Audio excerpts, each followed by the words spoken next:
So one of the big things I do whilst I'm at university is transport my bike to and from university each time I go home for Easter and Christmas. So today I'm going to show you kind of how you transport a bike to and from uni. So I'm currently at my local train station, about to start my journey to Swansea. This should be quite a lot of fun. I've got a fair number of bags. I always like to make this difficult for myself, but this should be fairly easy. I've got 3 changes today. One here, this first train, then I get to another station where I have to change, and then I finally get to another train. It's 3 different types of trains, so it'll be quite interesting to see how I put the bike on each train. I just thought I'd take you along my journey.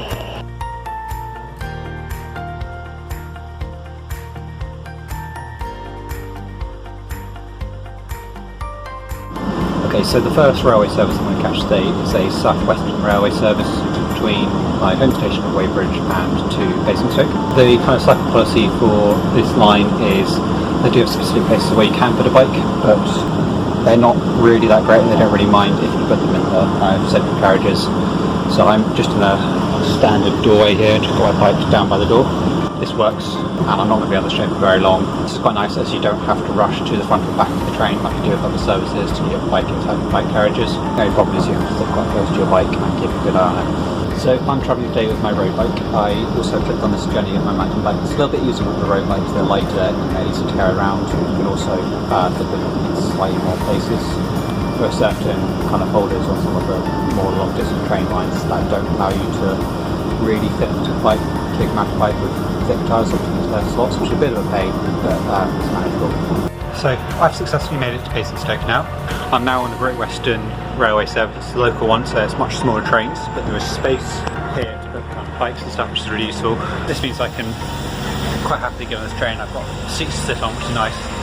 And now I'm heading to Reading. This train isn't very long, a little bit out of breath, I have to say.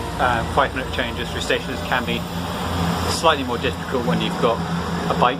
I really highly recommend using lifts.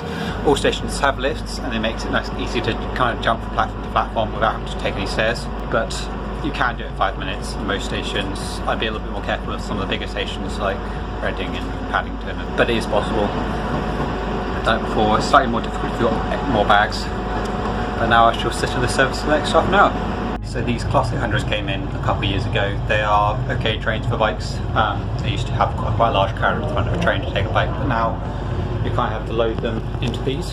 So as you can see, the bike's connected to these clips. You can also put a barrier down in the middle that makes it easier to protect your bike. It's always a sensible idea to put your bike closest to the wall, as that means that if someone else has a bike, they can put it in.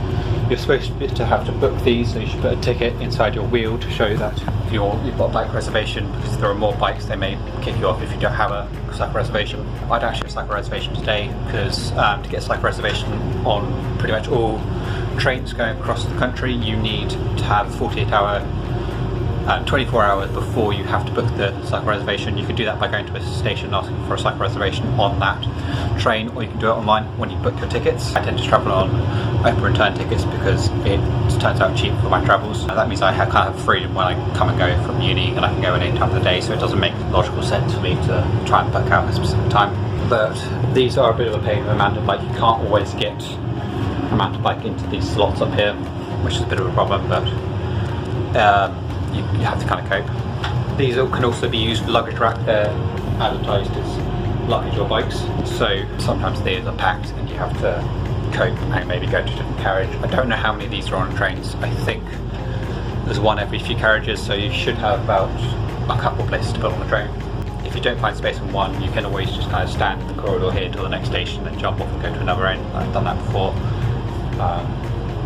But it's pretty good actually, and I can now go sit down and seat somewhere else on the train for the 2.5 hours I've left my travels. Okay, so is it worth having a bike at university? Well, I think it is. I have both my mountain bike and my road bike at university, so I commute. It's kind of what I do when I'm bored. There's loads of really good cycle networks around Swansea, so you have plenty of places to go. We've got the seafront, which you can cycle all the way to the Mumbles and back, which is really nice. We've also got, if you're a little bit more into mountain biking, you've got the trails and climb. You've also got to do nice long cycles around the Gower. Both the Mountain Bike Society and the Road Society are both very active, and they are very welcoming to new riders and things. I highly recommend it. It's good fun. There's a couple extra things whilst travelling a bike to university that you might want to consider. Firstly, I really suggest trying to travel as light as possible. I'm quite guilty of travelling very heavily. It makes the journey a lot easier if you have your less things to carry. Secondly, I highly recommend giving yourself a little bit more time to be able to work out where you're going and not, because when you book a ticket it will normally give you the timings for, if you're on foot, at least like 5-minute changes or less, and sometimes that's not really enough time to make a connection with a bike, so if you're going to take all the lifts and you don't really want to be trying to run downstairs with a bike because you're late for a train. Also be aware of delays, make sure you have backups, because you're going to miss a train at some point and then you're going to have to work out what's going to happen. Don't panic in that kind of situation. Normally tickets, if you miss a train because of a delay, you can just jump on the next train and they won't mind. You just kind of have to cope. Don't worry about cycle reservations in those kind of cases, but I do suggest most of the time try to get a cycle reservation unless it doesn't guarantee you'll have a place on the train. I mean, I've travelled with cycle reservations without a cycle reservation a couple of times, and the only times I've just been turned away and told to go to a ticket office to get a cycle reservation, which is a bit of a pain. That was more kind of heading up north. I think Virgin trains are quite strict on that. Most of local trains don't really mind because they don't have a guard who's checking as much you can put your bike anywhere, although you may be asked to move your bike, and normally you can ask the guard where the best place to put the bike is on a train. Another great idea is to familiarise yourself with train stations, so you're kind of aware where the lifts are. Sometimes they hide them in weird places, so you can go on the National Rail website and you can find a map of stations in the UK. It's kind of a guarantee that most of them will have a lift or some way to cross the rails. It doesn't require steps, and it's kind of just the accept your fate when you're travelling on a bike. It's not the easiest, but it is possible.